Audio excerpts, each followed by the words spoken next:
Mga kaibigan, NBA contract ni Kai Sotto ay tinatago nga lang ba ng agent ni Kai na Wasserman at sinabi nitong hindi maglalaro sa NBA Summer League si Kai Sotto kapag walang siguradong kontrata sa NBA. Pero bago tayo magpatuloy pag-usapan yan mga kaibigan, please huwag mong kalimutan mag-like and subscribe and pa-hit ng notification bell. Maraming salamat po.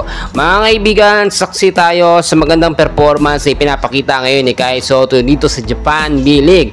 Especially nang mapasok siya dito sa Yokohama B Corsair at magkaroon ng maayos na katandem na point guard na si Yuki Kawamura.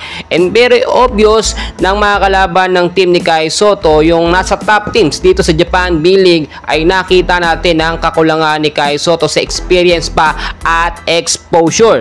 At dahil nga nalalapit na rin ngayong July, no, ang NBA Summer League ay kinumpirma mismo ng agent ni Kai na Wasserman na hindi daw maglalaro si Kai Sotto sa NBA Summer League kapag walang siguradong kontrata at gagamitin lamang ang kasikatan ni Kai para makilala ang NBA teams na kukuha sa kanya. Pero recently may nakuha tayong updates na eto nga pong agent ni Kai Sotto ay may itinatago patungkol nga po sa tunay na kontrata, or kung may kontrata na nga talaga etong si Kai Sotto sa NBA. Then recently last year nakita naman natin nung naglaro si Kai Sotto sa Orlando Magic ay sinugurado nga daw ng agent ni Kai na makakasigurong magkakaroon ng kontrata si Kai Sotto sa NBA, pero medyo matatagalan nga lang. Well, balikan natin yung apat na teams na nagka-interes sa ating pambato nung nagbigay siya ng interes na maglaro sa NBA Summer League. Nandyan po ang New York Knicks, ang Orlando Magic, ang Sacramento Kings at ang Dallas Mavericks. Yung apat na team sa NBA po na yan ay talagang may interes sa ating pambato na si Kai Sotto.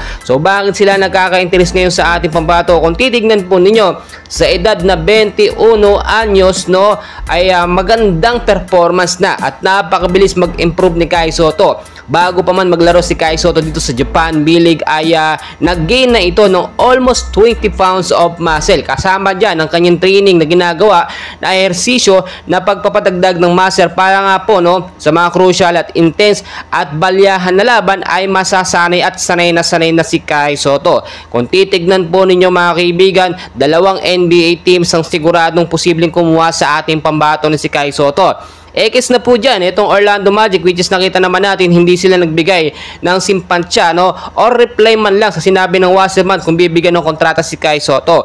Pero still nananatili po dyan eto nga pong Dallas Mavericks at yung New York Knicks. At yung New York Knicks, nakita naman natin nagbigayan ng minicamp sa ating pambato na si Kai Sotto. Hindi ko kayo hinahype mga kaibigan, pero nananahimik ngayon sobra ang agent ni Kai Sotto na Wasserman, at siguradong bibiglain na lamang tayo sa mga updates na darating sa susunod na linggo at mga araw. Patuloy ko kayong i-update mga kaibigan, suportahan natin, no, mamaya laban na ng ating pambato kontra sa koponan ng Shinshu Brave Warriors. And please don't forget, like and subscribe. Maraming salamat po.